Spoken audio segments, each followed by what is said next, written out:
done your field trip report. Okay. I visited the center. I just haven't written a report yet. Where did you go? Went to the one on South Coast, the Chan Center. Yeah, yeah. What is that? What's the name? What's the name? I don't know what's the name. That's okay. I'm sorry. That's Yeah, fine. yeah. I think it's South Coast. Actually, I'm so since this Sunday music, so probably next Sunday. Okay. So if you have not gone to any Buddhist temple in the town, this coming Sunday will be busy, but probably the first week, the first Sunday of the April, not this week, not this Sunday. Yes. If you want someone in another state, will you be able to count that? Okay. Yeah, any temple, because it's just options. They're optional. So you can come to my temple, or you can go to visit any temple around the town. It's optional. So,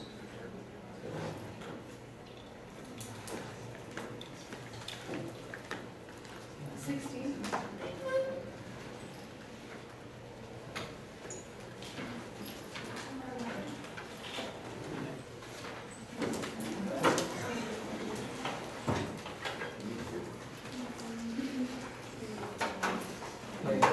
can you pass? Yeah.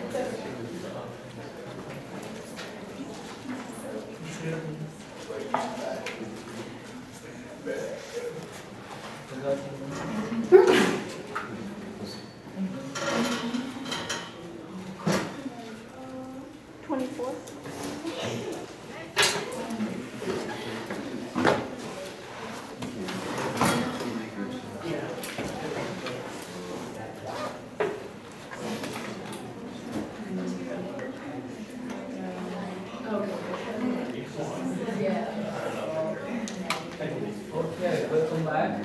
Yes.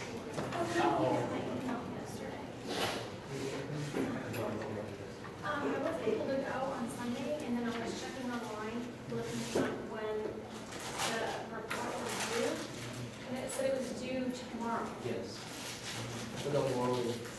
Like I mentioned recently before you came, if you miss our celebration last Sunday, you can come like told you first Sunday of April. That's okay.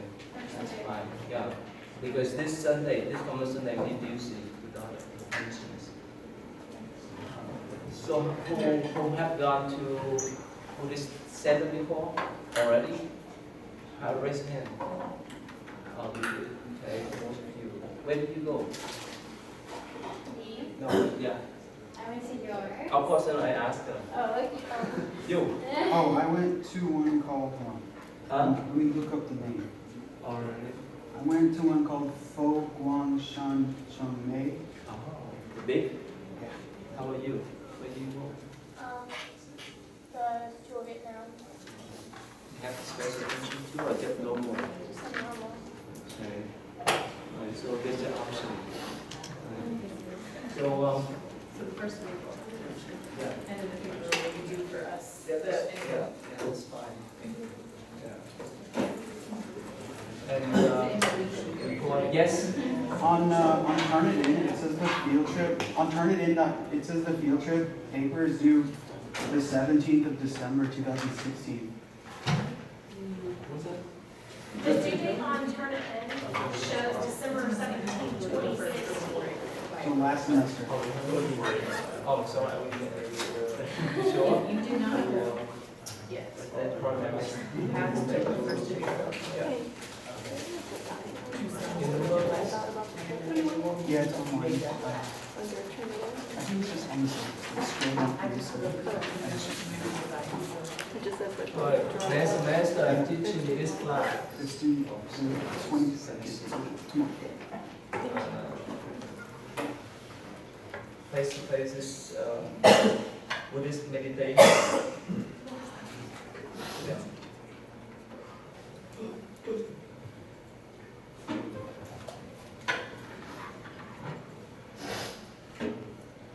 Last semester I taught mindfulness practice. Nigeria, she was with me in the class. That is more general westernized meditation or mindfulness practice. But this class, the teach next semester will be more geared toward Buddhist practice. Buddhist meditation. That's interesting.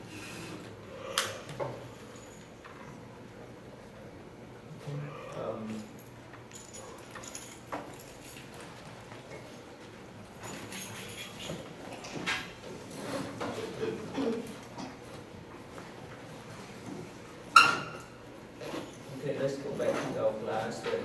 So we have Sunday we have some friends into my temple. You like to share some of your experience? Oh, me? It was pretty cool actually. Is that the first time you ever been Yeah. Buddhist temple, or you've been in Buddhist temple many times? This is the first time I've been to like a Buddhist service, I guess. Okay. So I mean, it was pretty cool. Like, it was pretty cool seeing you up there, like, you know, chanting and praying, or I don't know. I actually wrote down the universal door on my phone because it was just so like, I don't know. It spoke to me, I guess. Your sermon. It just seemed like a really cozy place because it was just like a little house and. How about you? Yeah, it was really nice. And I liked how the conversation was centered around compassion.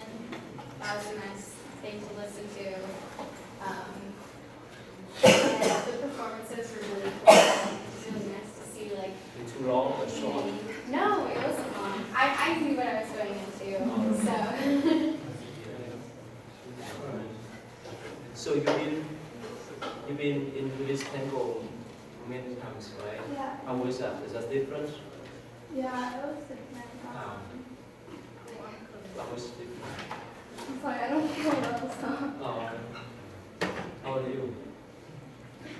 You've been at Taoist temple and Buddhist temple. You don't recognize the difference between Taoist temple and Buddhist temple? Yeah, they have Buddha, but they worship one God and so forth. It's not Buddhist. So she brought her mom let's see too. So how was that? Interesting. Never really actually. I don't know. Like, it was, I never actually been it makes sound like we're just going So you have performed two roles. One is the monk role, one is the professor role. There is this both roles. Yeah.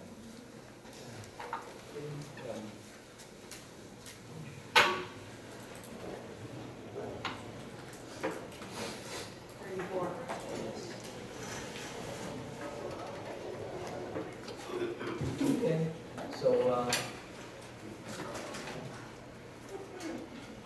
you don't like to share, or you not ready?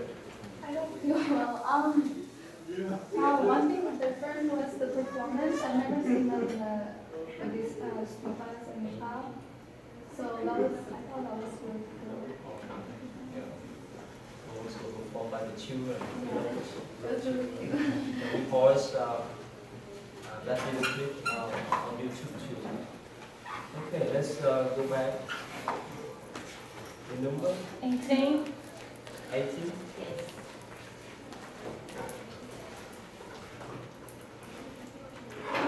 So try, if you have not, again, if you have not done your field trip yet, so please come to my temple. If you want, you can come to the other, you can visit other temple. It's up to you, that's optional. The next semester, I mandate the student to come to my center because, yes?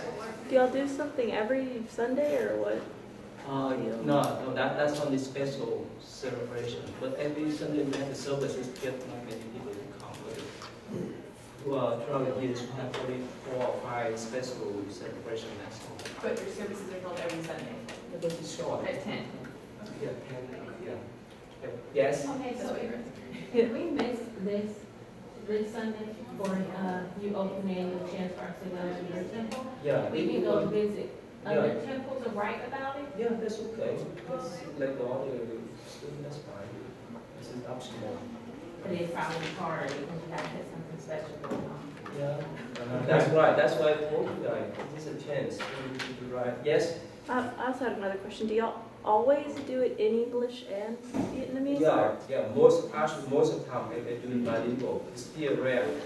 It's still rare for the Buddhist communities around here to do bilingual. Is that right?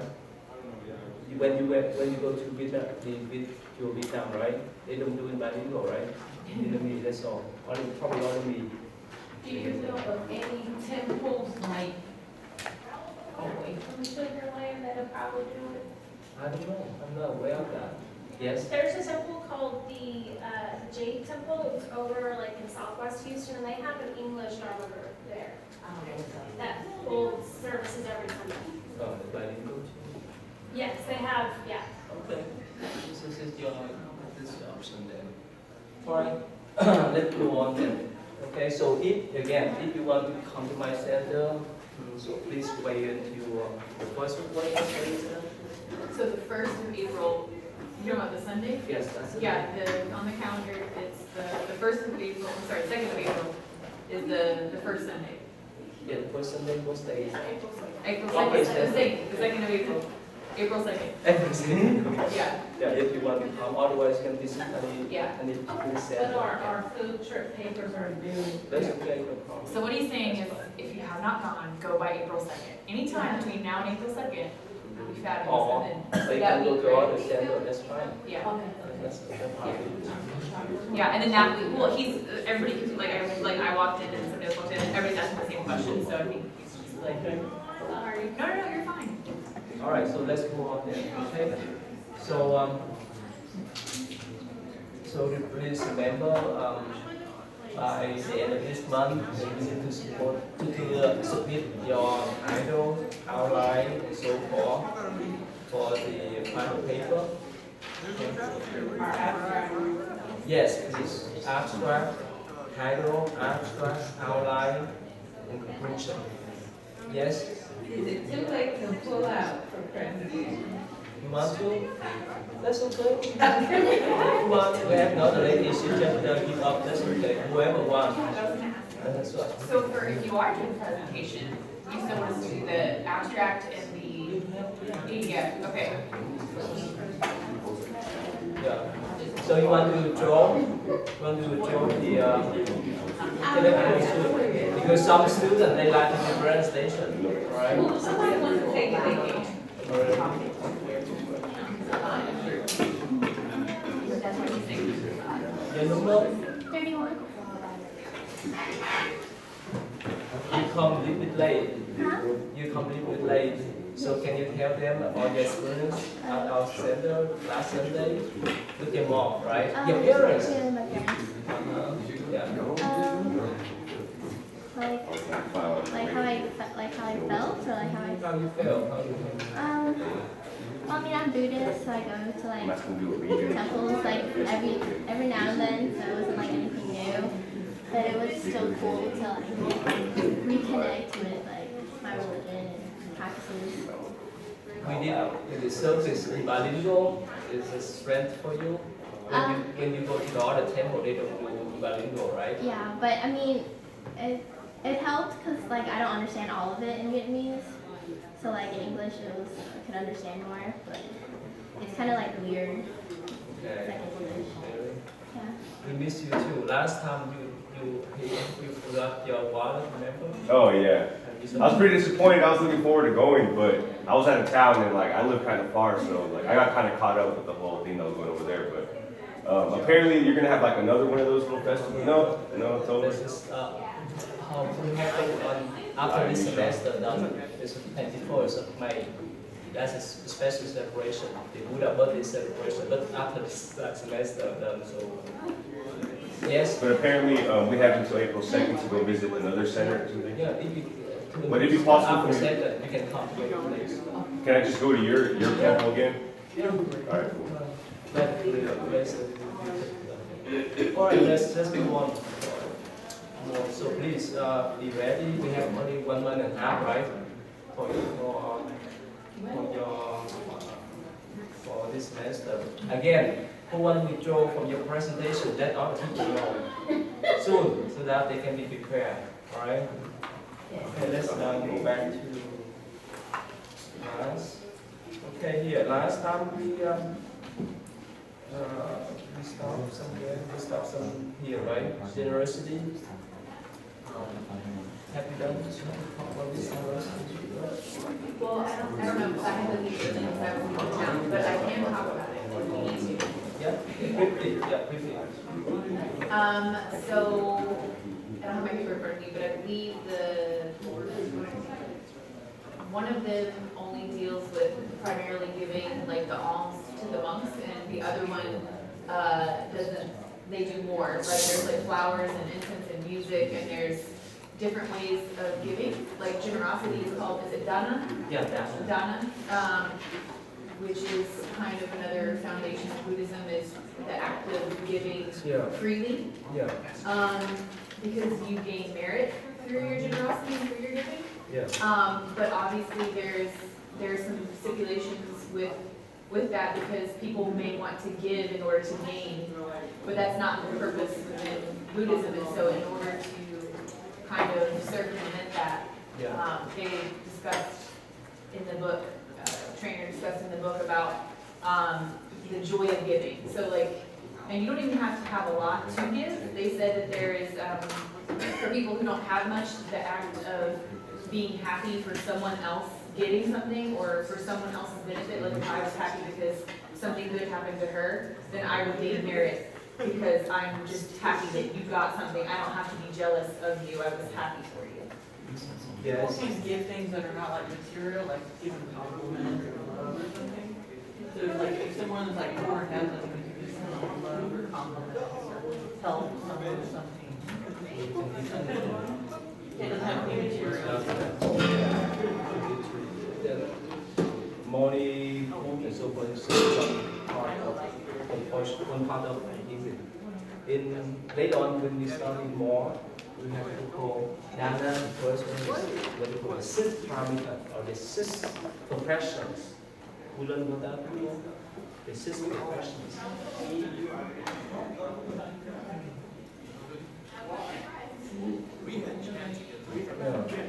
Given, keeping, you said, diligent,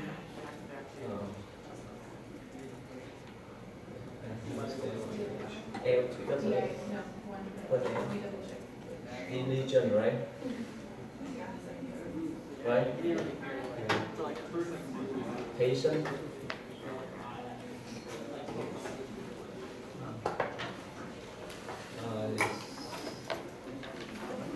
Meditation.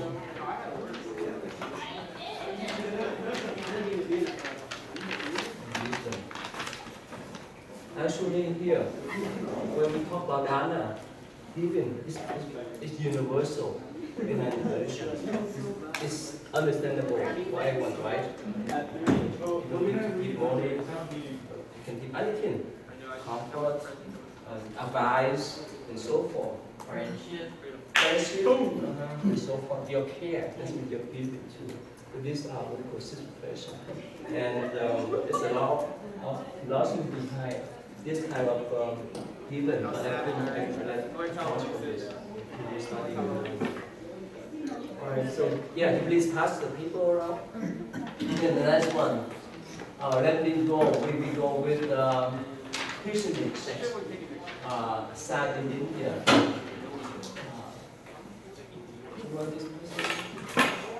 Yeah, I really enjoyed researching different culture sites. There's a lot of resources on the different sites. There's even like an entire tourist group in India, and that's all they do is they provide different like touring or pilgrimage packages for people that want to come and view the different sites. They have like vacation almost that you can buy, and they will guide you to all these different places. But there's a lot of different just Buddhist pilgrimage maps that show all the different points all over India, and then of course over what is the country next to there that has Nepal, thank you. Yes. Because a lot of the sites are in the area that's called Indo-Nepal, which is just across the border. So you have to get like visas to be able to go into Nepal as well, not just into India.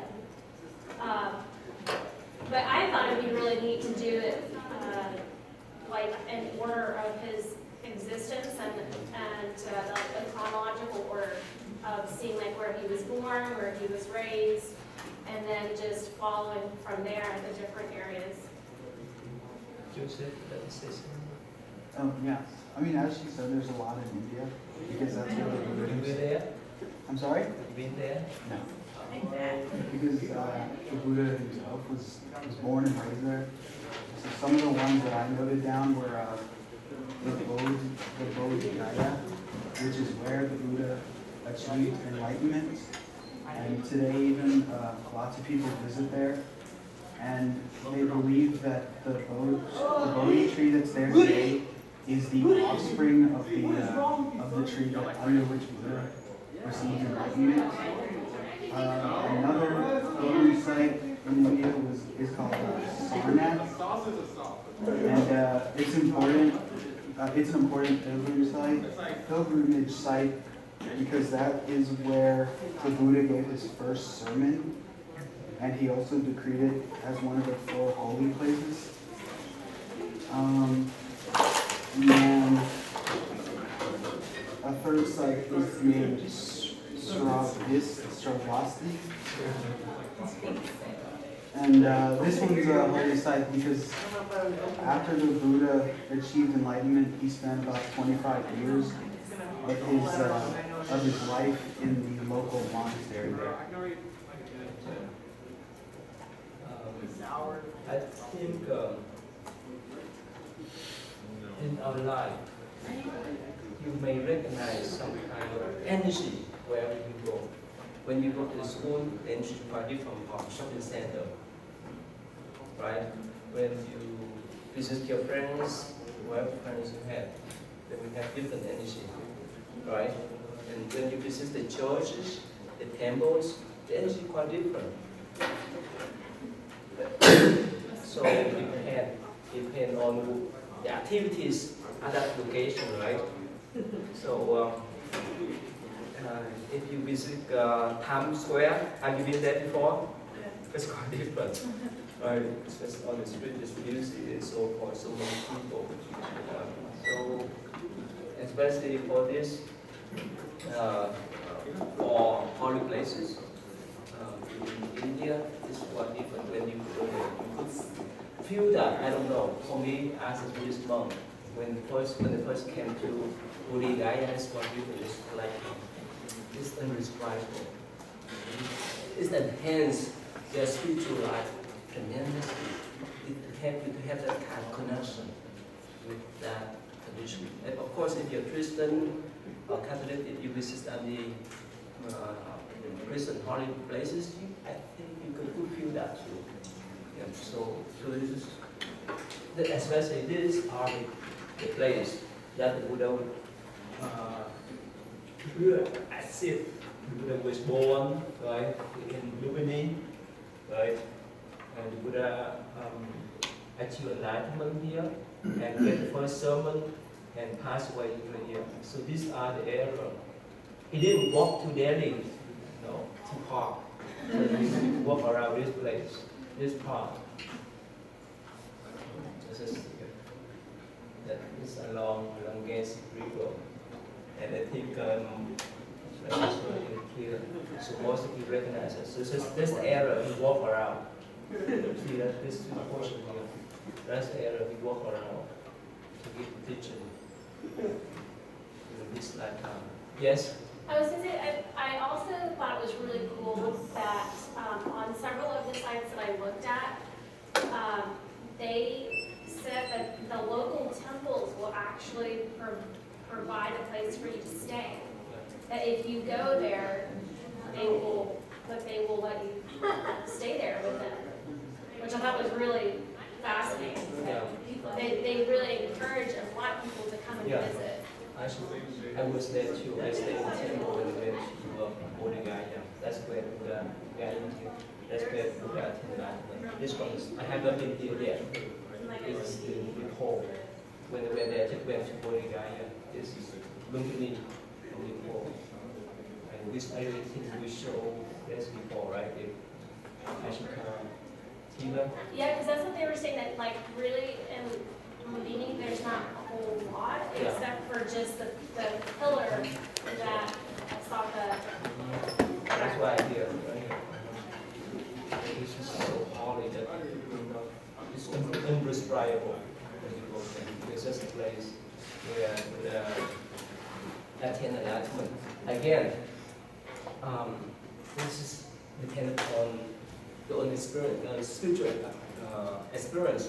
In one particular sutra, Buddha say that even now, up to now, or not forever, but even he passed away peacefully already, but many holy monks still around there invisibly. Only when you have some kind of spiritual connection with them or with Buddhism, you could recognize us. Of course, when I was there, I could feel the energy, but I could not see because, of course, it's still human. But some people, some of them, they recognize that's holy people, holy Szechuan still there. That's why different from us. So anyway, so I think I take your briefly about this is it. And this around this Bodhigaya, there's so many Buddhist temples that represent from each country.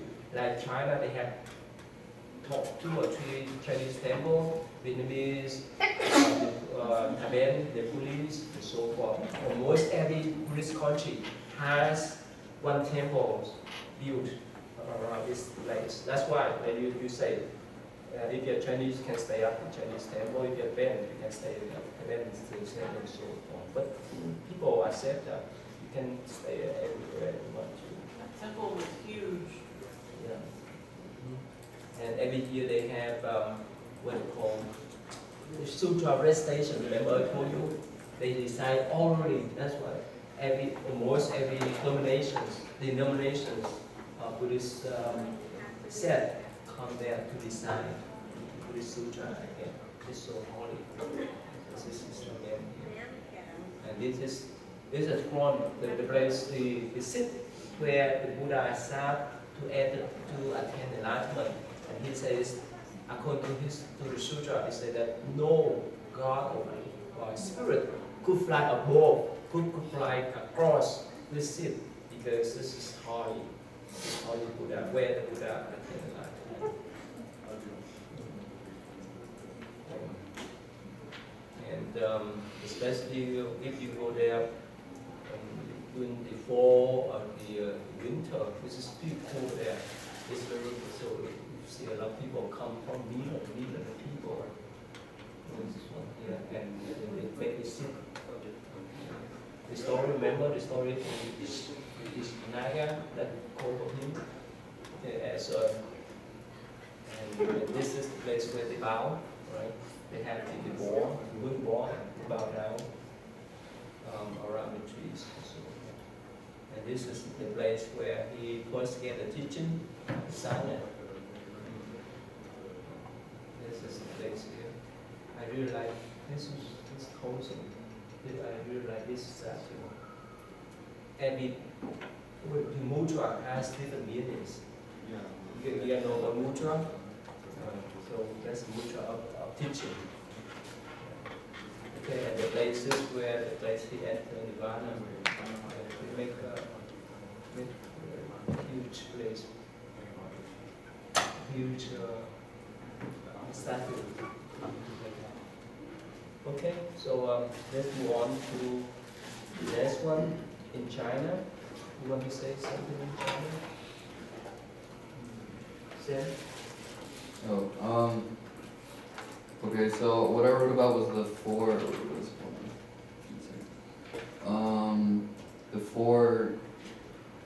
mountains. Okay. And so the four mountains are the Wu Tai, Eme, Jiuhua, Hutao. And those are each in reference to like the bodhisattvas that like attain enlightenment.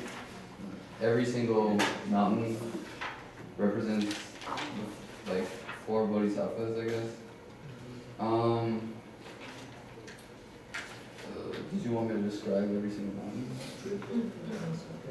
Okay, so what a notable thing, Ome-san is Ome Mountain in Sichuan province, which is like What's, you know, each mountain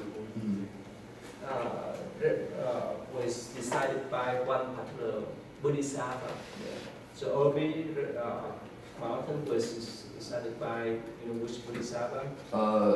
It says the Samantha Tabhadra. Yeah. What's the meaning? The practice of meditation, I guess. I don't know. That's okay.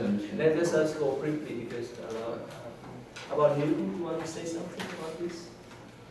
I don't have my paper on me. There's one I wrote a lot about. I don't remember the name, but it was really popular between 600 to year 1000, and a lot of court members went to this location. It was located at a cavern, and you could see a lot of carvings out of the cliffside of huge, like one was a huge Buddha, I think, and then a lot of court members that had donated were also carved on the sides of them, like as if they're in the middle of court. And there are hundreds of other carvings on the inside of the cavern of other prestigious figures. And it was famous enough to have emperors and empresses visit this location often. Thank you. You want to say something? I also wrote about the mountains. I mostly like the one that houses the princess or something like that. The one that gets visited mostly by women who want to get children or something like that. So many places. And this is the four mountain that Shanti did mention about. This is very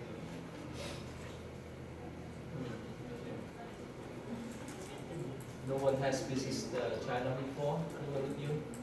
No. Yeah, this is for, that's what we talk about. Old This is nearby Beijing. Chihuahua, I was there too. I went there. This is so wholesome. And Omishan is more inland. And Botoshan is an island. I went there too. This is wonderful. And when you go up there, it's your mind in different paradigms. It's so wholesome. It's Jiuhuashan. There's been the 9 peak mountain. This one horse, he's looking for far and look at this granite mountain, and he saw there's like 9 flowers. So that's what the name is of this mountain, and this is where they worship also Bodhisattva. That actually they even create a temple. That's where this is resemble as a hell for people to go there. Okay, and Omishan here. scene is so wonderful, indescribable. And remember, I showed you the picture, images of this, right? The biggest Buddhist statue, right? This is another one in Photoshack. This is the place where they worship that Bodhisattva, the compassionate Bodhisattva. This is here. There's a lot of legend about this. This one here, and the other one too. Anyways, I want to go quickly, otherwise we don't have much time. Let's move on. Grace, you want to talk about Sri Lanka?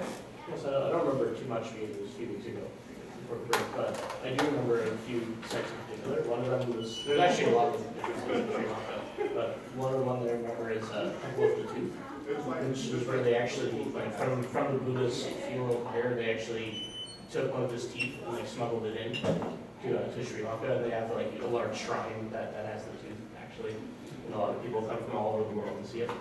They also have, there's another site that has like the largest freestanding structure of the Buddha, maybe the tallest. It was about like 15 meters high or so. It was very tall. And they also have like one that has like the Buddha and then like some of his disciples next to him. Like I think there are like 8 different statues or so. There are a lot of different sites. One particular here is they say that according to Sri Lankan people, they believe that the Buddha was there. They believe that Buddha flew from India. Oh, yeah. There's his foot on this top, but the It looked like his foot. Yeah, and actually every year they bring out this Buddha to celebrate. This is huge.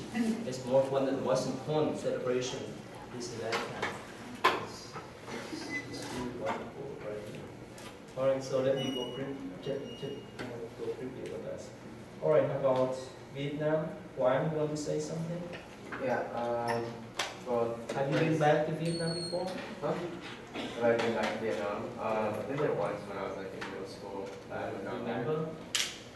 Did you visit any temple there? No, I don't think so. I think my family that religious in Vietnam. But one of the places I found in Vietnam was at Pagoda. Apparently, it's like it has a beautiful view, and some of the temples are carved into the mountains. Yeah. Well, you want to say something? Well, one of the pilgrim sites that I searched up was Mount Vinsu, or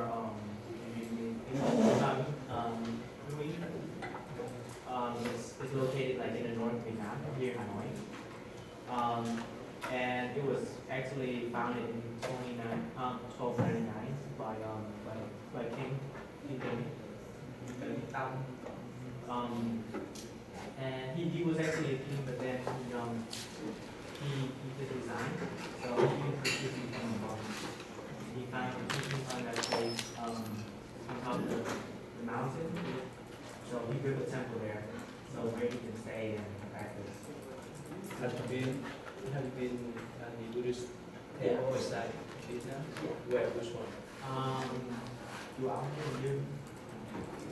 It's small, right? But huge. It's really I want to show you briefly about this clip. Just that's what called your home. There's people at the beginning of the year, they like to go there to worship by God. It's really nice. This is in this temple somehow. It's built in the cave. It's so sacred.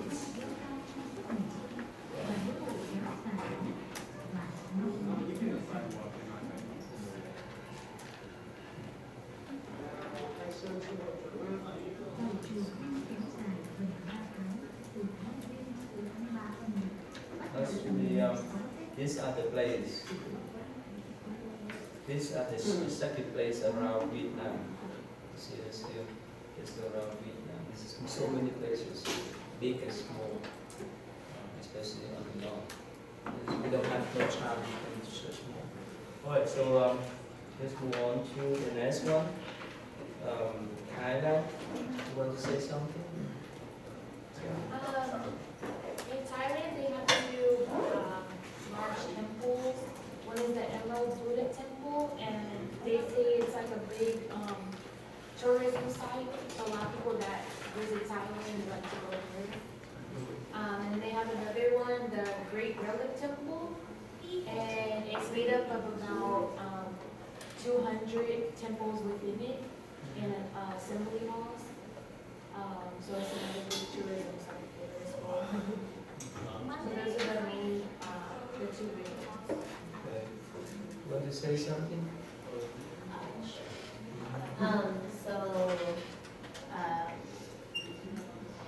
There are two main cities in Thailand. I'm not gonna butcher the name, but it's like Ayutthaya. That other one is I just butchered his name.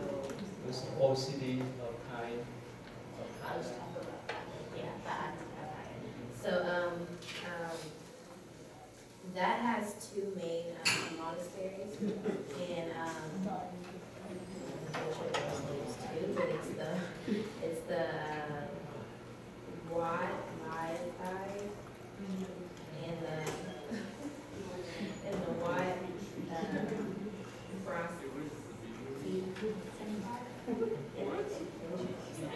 So those two monasteries, they're very historical, and they've been there since the city has been there since the 14th century, and but it was invaded and burned down in the 1700s.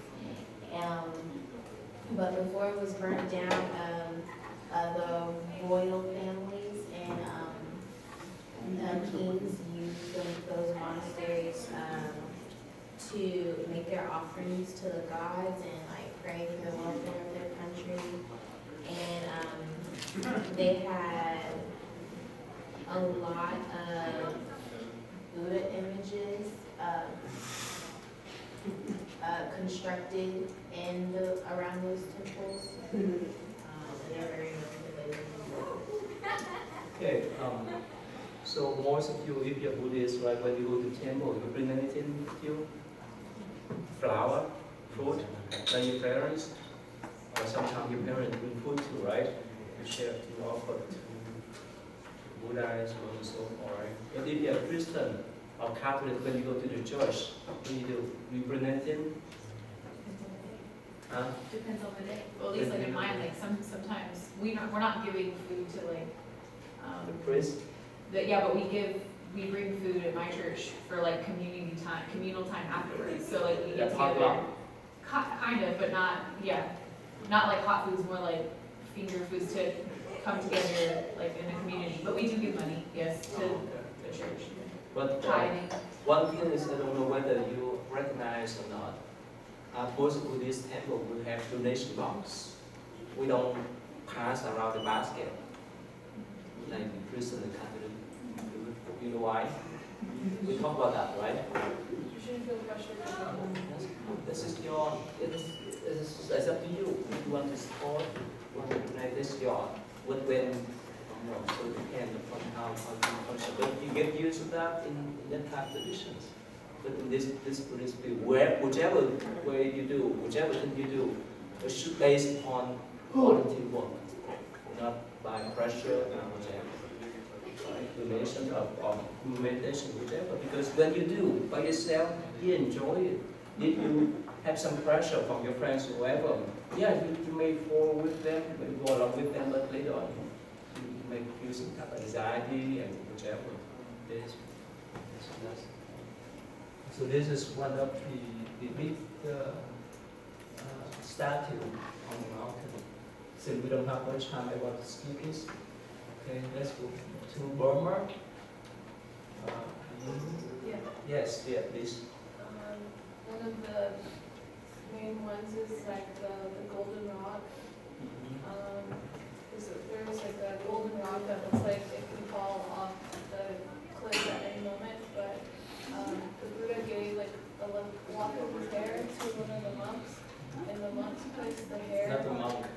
first two disciples. Oh, okay. Yeah, when the Buddha, right after Buddha attained enlightenment, and he still stay around that Bodhi tree, and two merchants, they came there and offered Buddha's milk and the cake, and after that he gave them his hair, and they brought back to Burma. Okay. And so they saw this rock and they thought it looked like Buddha. And so they placed the hair, and that's what's like preventing the rock from like falling over. So it's just Okay, let's be approved. Let us see. Next one.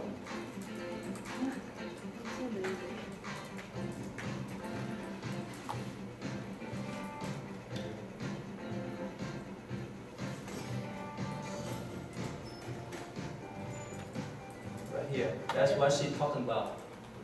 You see the rock there? And you know why this is all gold? You know why? Did they paint by gold? No. Yeah. I went to Bangkok a couple of times. I saw many lay people. They bought what they call piece paper, and they put a gold leaf on the piece of paper and cut. I don't know. Sometimes it's for probably half of this page or one quarter of this page. And when they buy this, after they bought this, and they took out the gold and paste on the rock, or paste on the Buddha statue. That's a form of offerings. Instead of the flower, the fruit and so forth, that's a form of offerings. So that's why you see, especially most of Theravada traditions, countries, most of the pagoda, Buddha statue is gold because they place that gold leaves onto the Buddha statue or rock and so forth. So do they continue to do that? It's Still every day like a practice. tradition, people go and they'll buy a Yeah, that's tradition. and then they'll go and like pay homage to the rock and then put the gold leaf on. Pagoda, Buddha statue and so forth, they paste on, they buy that gold leaf of paper and paste that it shows the sincerity. Alright, so next one, Blake Engineer. Or you want to say something? The monasteries, which were the bases of important Buddhist hierarchs, such as the reincarnated lamas, they became the major pilgrimage destinations, and such as Tashi Lumpo Monastery, seat of Panchen Lama, and the city of Lhasa, home to Dalai Lama since the mid-17th century, and the location of Jogang, which is the Tibet's holiest temple. And the merit is gained from long-distance pilgrimage if you go like, somewhere close to Lhasa. You see many Tibetan temples. I've been in Dharamsara. That's the headquarters of Dalai Lama. This is not actually his headquarters. Every day, people walk around his quarters or his building, a huge building, to decide Omani Bhakti home. Every day, or almost, actually every day, and whoever come there, they would go around and hold the beast and decide that mantra. And even they write that mantra on the rock and everywhere. So this is so that is spiritual practice of many people, and this is one of the main center we call Potala in Lhasa, and even people bow, do the bowing to this big, huge, complex temples to show the sincerity.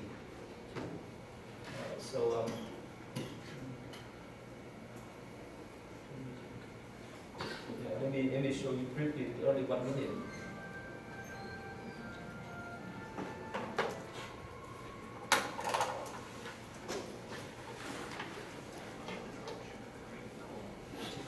Undertake a pilgrimage that will last up to 3 days.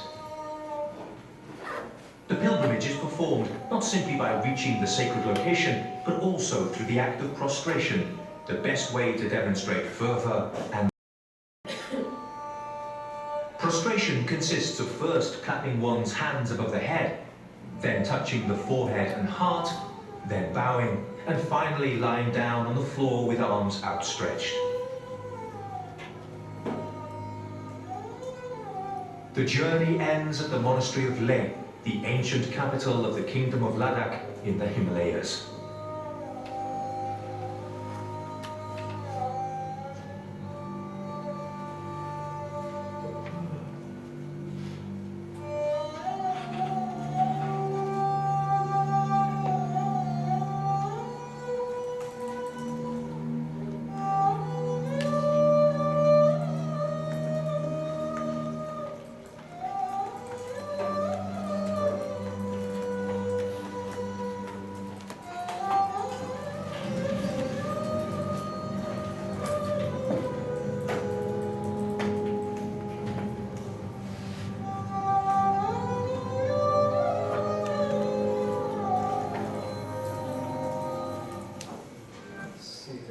Were they throwing rice? What were they Yeah, throwing? the rice. When up till they decide the mantra, it's like the blessing to the rice and they spread out.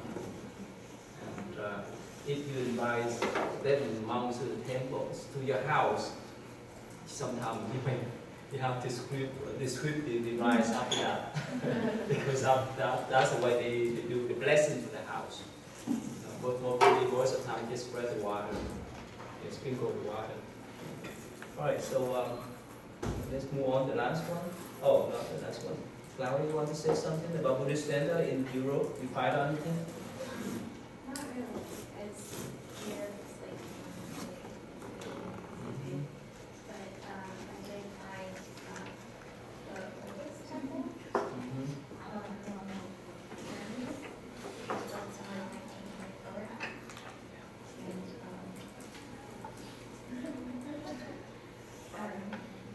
So they don't really have much religious sites, but they do have temples. It's mostly in like Germany, Hungary, Italy, France,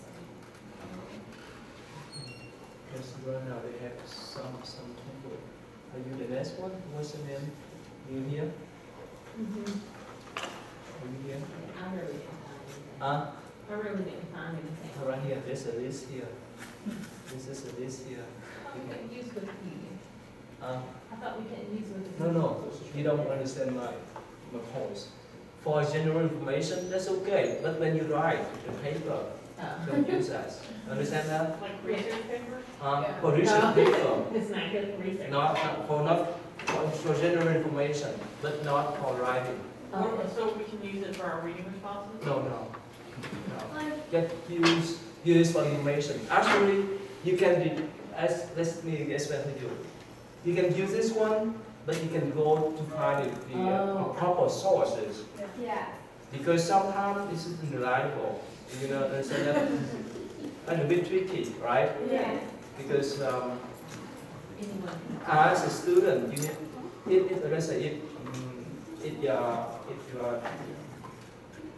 you don't go to school, you can use this, that's okay. But if you write a paper, since you are a student, you need to write the proper way, in academic way. You understand that? So for using this site to look for the information, there's no problem there. So please remember that, alright? So again, this many is some Buddhist temple down there. I mean that in Europe there. And most of the time it's built by the band and traditions.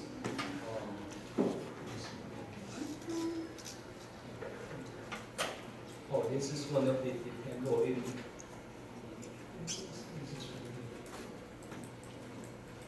It's here. It's in Scotland. It's follow the band traditions. Alright, so let's move on to the last one. Tiffany, you find out anything? There wasn't any pilgrimage sites, but there's a lot of temples. Everywhere. And Every place. yeah, there's the main one is in. There's one in I think San Francisco. It's called. I'm trying to look for it.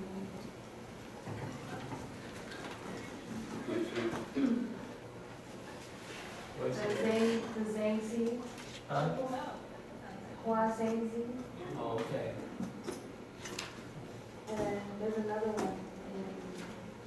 It's like a Japanese temple. It's called Betsun Buddhist Temple in Seattle. Mhm. And then that one focuses on emphasizing devotion and gratitude to every Buddha. Actually, nowadays, this Buddhist temple everywhere. You say that there's a big city here, Houston. Many Vietnamese Buddhist temples have not been listed yet on the official website, but there's so many, like hundreds of them. And this is one of the largest one in Los Angeles. I don't know whether Today, the city is home to one of the largest Buddhist temples in the West. Shei Lai Temple at Hacienda Heights, our seventh wonder of the Buddhist world.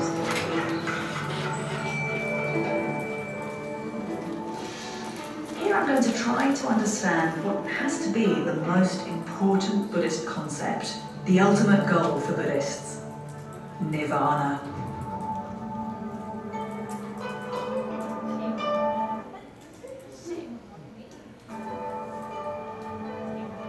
The planning and construction of the temple in the 1980s was met with suspicion and resistance from local communities. The building of the temple at its current location survived 6 public hearings and 165 explanatory sessions. Finally, in 1985, the temple was granted a building permit. I suspect this is going to be quite a tricky concept to pin down, to visit. But if you're a devotee of Buddhism, then one of your main motivations for coming here is to seek enlightenment, nirvana. Now, I'd love to be able to tell you that I've got a textbook. Have you been there before? Yeah, is it called Shei Lai Temple? Yeah. Yeah, I went there. It's huge. It's really big. And they have a lot of rooms for bodhisattvas, I think, and like statues and stuff, and they have like a garden and then a buffet. They built it in the 80s. Okay, let us move on then. Let's see here. Let's move to number 16. All right, Sense, you want to say something about the art and architecture in Bulgaria and so forth? What's special about this art? I'm sorry, but I did not get to do this. Okay. So get back to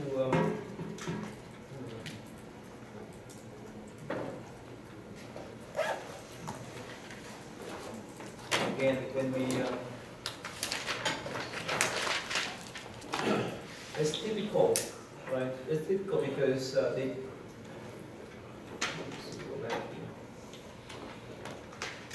let's see. You see that how they make that pillar, and it lasts for more than 2,000 years. And all this one, it's special art. Actually, you know, many Tibetan monks, they draw with the pictures, but they had to follow sun rules, sun plans.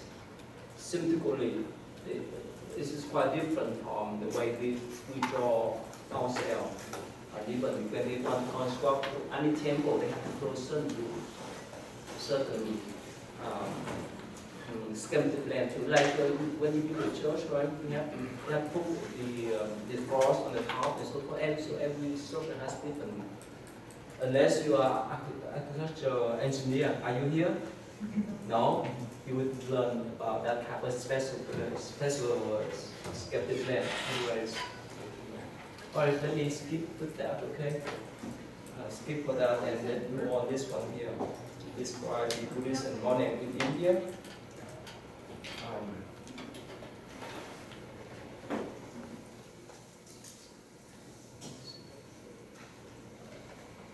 Now here, so we learn, right?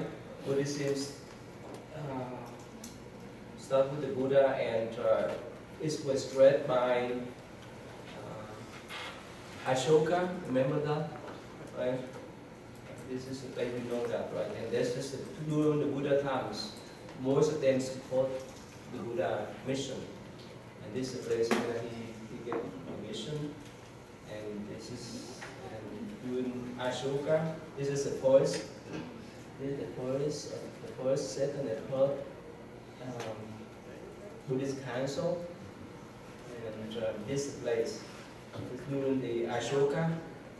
He sends 8 missions and 8 missionaries groups to different countries, to the east and to the west.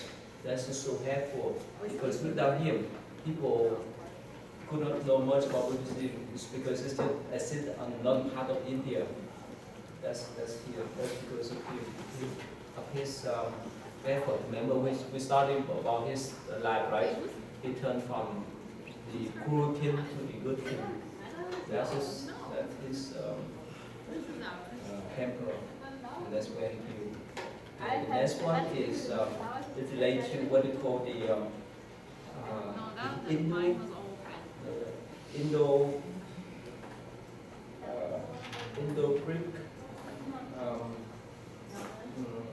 Indo-Greek Buddhist, and actually this one Indo-Greek king, he became a Buddhist by himself, and he talked. I mean, he has a conversation with a Buddhist monk, and this is a book called and Buddha Sutra called the Debate of the King Vinanda. You know about that? No. So in that sutra, that books, he debated with this Buddhist monk in the first BC. And this is where the error here. Can you see this? This is where the error that's influenced by Indo-Greek king. And the next one, the Kushan emperor. Kushan emperor is called this view part, and that's where they convene the 4 Buddhist council. Remember we talked about that 4 Buddhist council, and at the same time at the beginning of the century. So the first century we have one here, one Buddhist, 4 Buddhist, one 4 Buddhist central council, and another 4 Buddhist council here down here too. But because of their support, they could convene that kind of Buddhist council before. And later on, like the other cave were built during this time. So next one is Santi. If you study or write some paper about Buddhist art in India, Santi, Amaravati, and so forth, there's a famous Buddhist center of Buddhist art that was established during this time. And if you study about Buddhist art, the way you see how they build or how they make the Buddha statue are quite different throughout the times. That's what called Buddhist art. That's what I just showed you. And they have different types like Greco in this separation at Gadara and so forth. This one here is Buddha statue is quite different from each time. And Nalanda is considered as one of the oldest university in the world. This is during the 4th and 5th century in India. But it was destroyed by Muslim invasion in the 11th and 13th century. And this one here. Okay. So up to the 11th century, Buddhism has not been accepted anymore in India because of the Muslim invasion and so forth.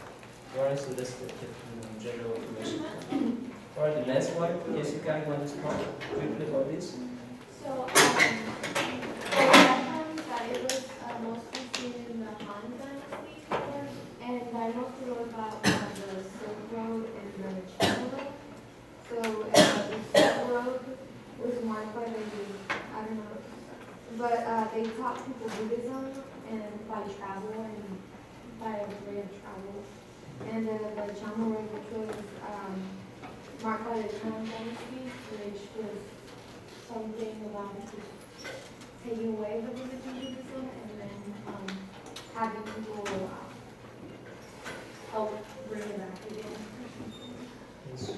Yeah.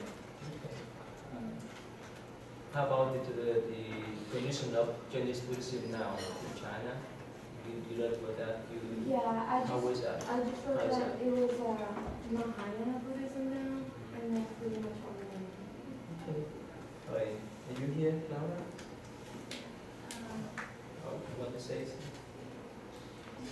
So there were several dynasties where Buddhism was prohibited, and the golden age of Buddhism.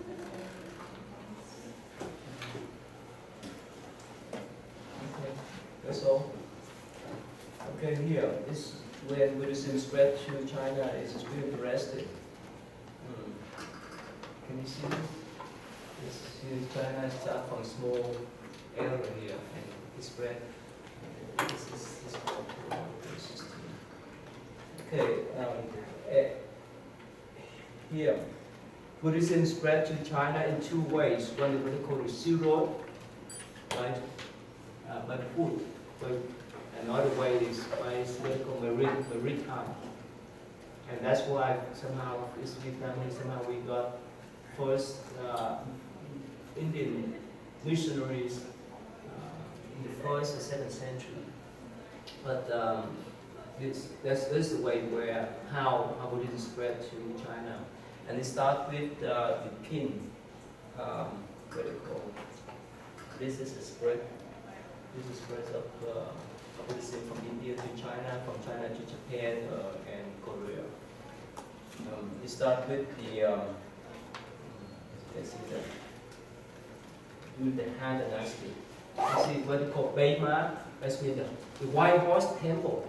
That's where the two Indian monks came to China first to translate what they call the Poitu Shashan Sutra. And it's based on the legend that the one of the Han emperor he dreams that he saw a golden man appear in his dreams. And in the morning when he wake up, he asked his people, his officer, and the officer say, well, probably you have seen the Buddha in your dreams. That's why he invite Buddhist monk coming to his country. Let me tell you this one of these things. Regardless of the belief you follow, let's say, have you ever seen Buddha in your life, in your dreams? Anyone of you? Especially a Buddhist? No? One? How he look like? Oh, really? The statue or like the live one? A statue. A statue? Okay. That means you have some good connection with them.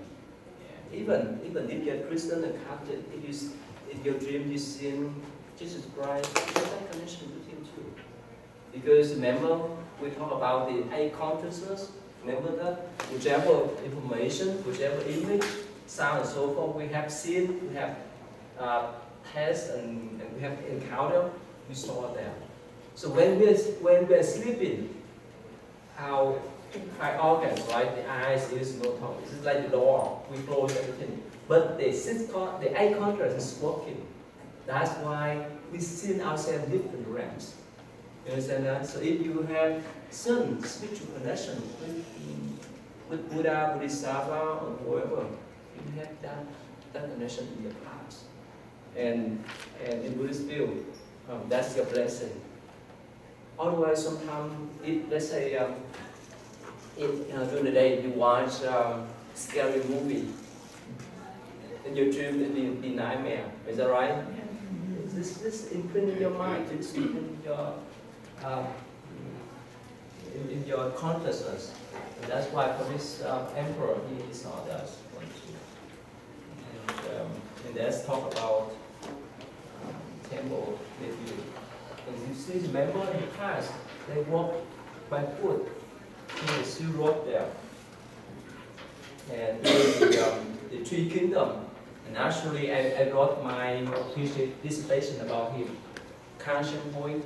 It's interesting. It was his mother was Vietnamese, but his father came from Central Asia.